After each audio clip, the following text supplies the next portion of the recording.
Asalaamu calaykum. Soo dhawaada mar kale iyo barnaamijyadeennii caafimaadka aynu kaga hadli jirnay. Fiidiyogan waxaynu kaga hadli doonaa wax kasta oo aynu isleenahay qofku uu uga baahan karaa garab xanuunka iyo weliba dhabarka meesha ku beegan oo iyaduna mararka qaar olol iyo xanuun la timaada. Guud ahaan dhabar xanuunka iyo qoor xanuunka iyo weliba qaybta dambe ee sinta iyo wixii la mida fiidiyoyada dhammaadka fiidiyogan aad ku arki doonto meelahan kala duwan ayaa insha allahu aad ka daawan doontaa wixii dhabarka specifically ku saabsan.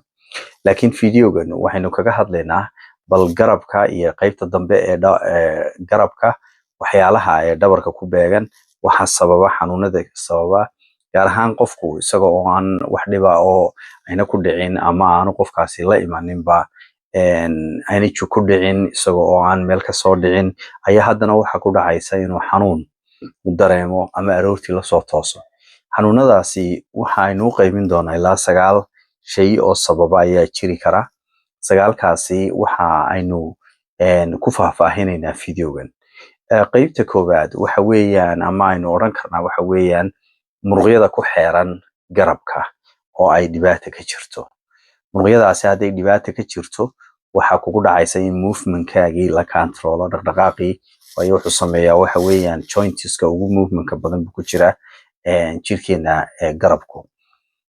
Kadibna muruqyadaasi haddii kan deltoidka xagga sare ama trapeziuska ama kuwan kale ee ku wareegsan muruqyadan magacyada kala duwan leh ee ku wareegsan haddii mid kamid uu dhibaato ka jirto xanuunka waxa laga yaabaa inaad ka dareento ama uu saameeyo dhaqdhaqaaqa garabkaaga.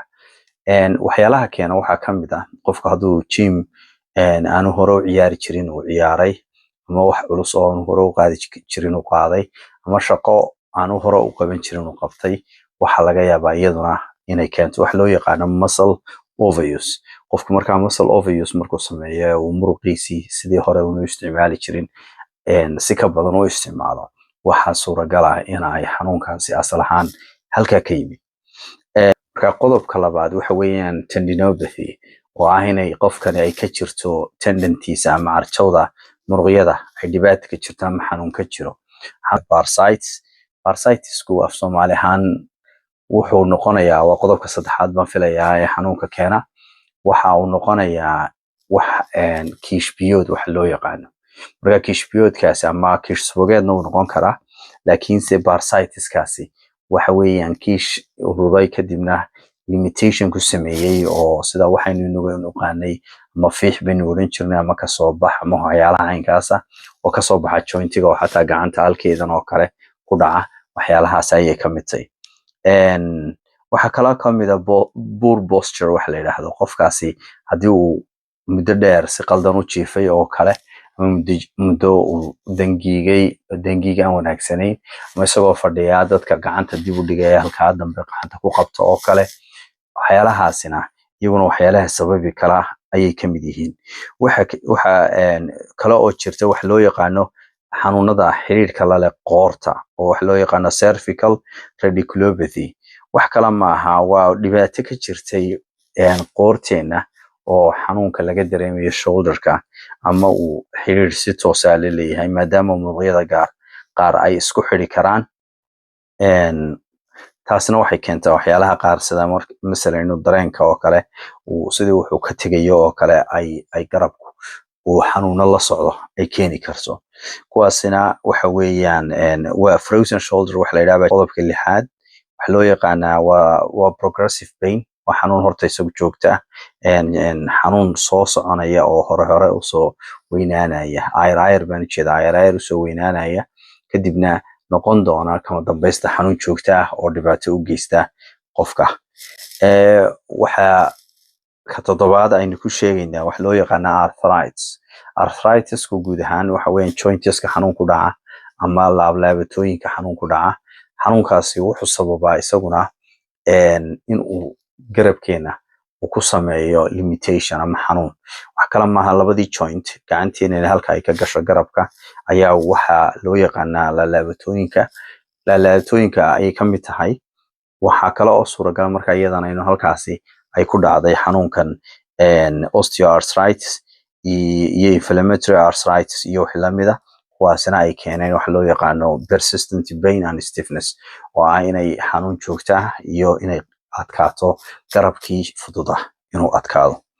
Rotational cuff tear or other injuries, waxyaalaha sababi kara waxaa ka mid ah qofkaasi haddii uu meel ka soo dhacay ama uu ku dhacday injury gaari ku dhuftay oo kale, in ay iyadana si dhaqso ah ay qaybtaasi rotational cuff tear oo ku dhacay traumada iyo jugta ku dhacday awgeed.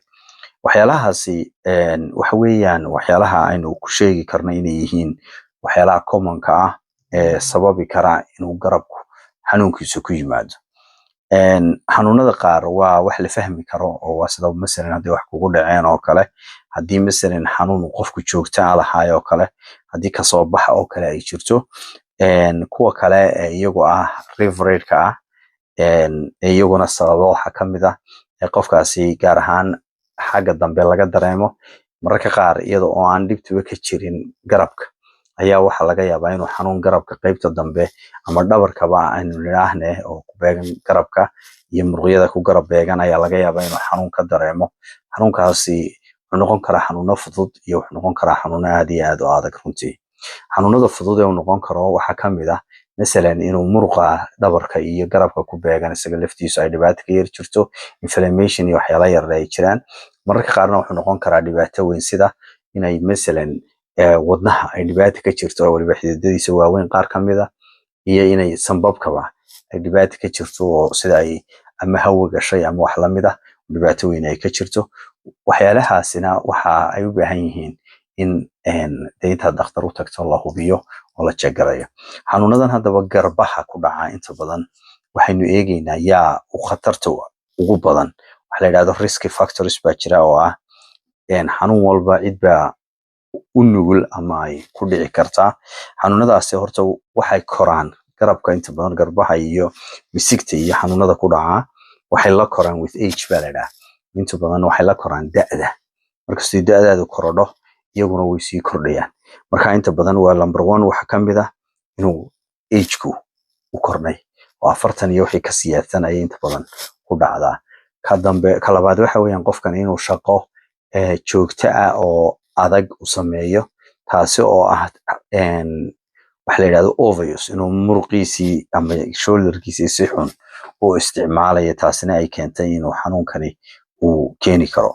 waxaa ka mid ah waxa la yidhaahdo inuu qofku sameeyo exercise ama jimicsi aad iyo aad u xoogan, sida qofka oo isla isdhuub ama qofka oo isla orod iyo waxba ka qayb galaya isdiyaarinaya, dabadeedna wuxuu u orday ama u jimicsaday si aanu hore u jimicsan jirin oo fara badan. qofkaasina waa suuragal oo dadka riskiga u ah ee uu ku dhici karo.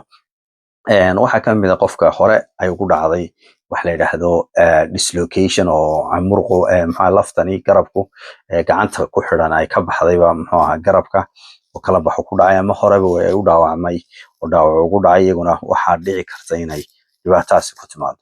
waxaa kale oo risk factorka ka mid ah dadka inta badan smoking iyo cabitaanka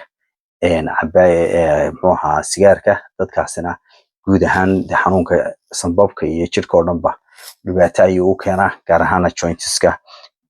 waxaa ka mid ah qofka aad iyo aadka u buuran oo qofka haddii uu isaga oo iska dhubnaa muddo uu aad iyo aad u naaxo, taasina waxay keenaysaa iyaduna inuu qofkaasi isaguna ay ku dhacdo inuu xanuunkani uu u bari yaalo ama inuu ku dhaco garba xanuunka joogtada ah. qofka isaguna haddii uu dhibaato ay la kulanto stress iyo wixii lamida, kadibna hurdo la-aan ay ku dhacdo, hurdo la-aantaasina iyaduna waxyaalaha keena ay ka mid tahay. waxyaalaha riski factorka ee keeni kara inuu xanuunkan yimaado ama dadka ugu fudud. markaynu intaa kaga nimaadno waxyaalaha commonka ee sababa garab xanuunka iyo dadka riskiga u ah ee ku dhici karaba, waxaynu u imanaynaa haddaba sidee loo manage garaynaya. oo manage garayntiisu waa mid caynkii ah. managementkiisu waxa weeyaan horta in waxa la yidhahdaa jointiska dhibaatada ugu weyn ama cadowga ugu weyn waxa weeyaan dhaqdhaqaaq la-aan baa la yidhaha. marka masalan hadduu qofku una socod yar oo khafiifa samayn jirin, gacantiisu dhaqdhaqaaqeedu u yaraa ama dhibaato ku dhacdayba ha noqoto ama isagaba fadhi iyo xanuuno kale oo hayaba ha noqoto, waa inuu aroortii calal aqal jimicsi yar sameeyaa si uu dhaqdhaqaaqa uu wanaajiyo movementkiisa. haddii xanuuno gaara meelo gaara ka dareemayana waa inuu u tagaa physiotherapy si loo ogaado arrinkani bal ama dhakhtarka lafaha kadibna loo diraa physiotherapy haddii u baahan yahay kadibna la ogaadaa bal horta dhibaatadani ma lafta lafteeda ma muruqyada iyo maxaa se laga qaban karaa waa in la ogaadaa. marka horta waa movementku waa very very important marka la doonayo in la manage garayo. waxa kaloo iyaduna very important in physiotherapy-ga loo tago waayo waxa la ogaanaya dhammaan wax loo yaqaano muruqyada ku xeeran garabka ee dhaqdhaqaaqayna garabka oo dhan sameeya muruqyadaasi dhaqdhaqaaqyadooda iyo kolba dhinaca ay u dhaqaaqayaan in la ogaado kadibna qofkaasi la xoojiyo muruqyada daciifka kuwa dhibaatada geysanayana la duugo oo lagu soo celiyo habdhaqankoogii wanaagsanaa ee ay garabka ula dhaqmayeen. xataa waxa suuragala ina loo baahdo in dhabarka iyo inta feedhaha la duugo oo la ogaadaa inay dhibaatadu halkaa gaarsiisan tahay in kale. waxaa qodobka saddexaad iyadana lagu maamulaa waxa weeyaan in dawooyinka lagula dagaalamo xanuunka in iyadana muddo kooban u qaato sida paracetamolka iyo wixii lamida muddada uu kasoo kamanayo xanuunkan iyada oo markaa uu welibana kala tashanayo dhakhtar inta uu qaadanayo sida uu qaadanayo. waxaa kale oo suuragala dawooyin loogu talagalay baa jira jointiska oo iyaga la mariyo topical la yidhaahdo kuwaana inuu haddii uu xanuunku dayn waayo uu dusha ka mariyo. haddii intaasoo dhan wuxuu qaban weydo inuu dhakhtar u tago si loogu mudo dawo loo yaqaano steroid oo iyaduna muddo runtii fiican qofka siisa chance uu ku bogsado ama uu kaga soo kabto xanuunka waxa la yidhaahdo steroid injectionka. laakiin waa inay qofkaasi uu qof professional sameeyo si aan infection iyo dhibaato kale ayna kugu dhicin.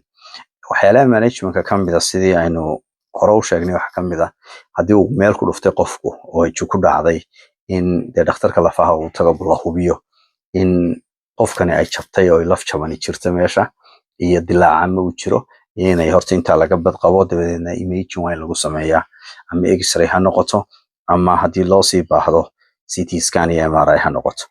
haddii intaasi marka la eego MRI-da lagu eego carjawo go-an iyo meelaha ay dhibaato ka jirto muruqyada la arko kadibna waxa loo baahanayaa qodobka ugu dambeeya oo ah surgery in qalliin qofku u tago ama la geeyo si haddii laf jaban tahayna laftii loo kabo sida humerus oo kale oo bir iyo wax loogu xidho.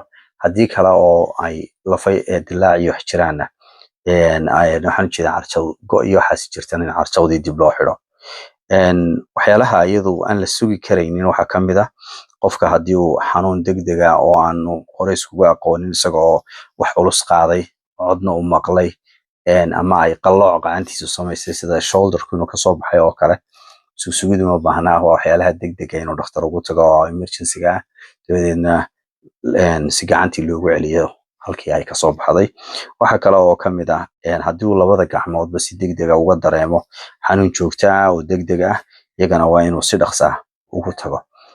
xanuun isaguna joogto ah oo gacan qura ah oo aan marna nasanaynin marna aan ka tegaynin laakiin joogto ah hadduu xanuunkaasi yimaadana iyadana waa inuu dhakhtar si dhaqsa ugu tago. kolley guud marka iyo ibifaalaha iyo waxaynu doonaynaa inuu wacyigelin ahaan aynu usoo bandhigno dadku si ay u fahmaan waxyaalaha aynu ka sheekeynayna calalaqal basiga iyo sida bal horta calalaqal loo manage gareeyo iyo qofku marka uu dhibaatooyinkani ku dhacaan halka uu tagayo iyo in la jiheeyo. intaasaan uga dan leenahay fiidiyoyada caynkana marka insha allah aad iyo aad baad ugu mahadsantihiin daawashadiina. hadday tahay markii koowaad eed aragto waxaanu kaa rajeynaa inaad nagu soo biirto. aad iyo aad baad mahadsantihiin. wassalaamu calaykum waraxmatullaahi wabarakaatu.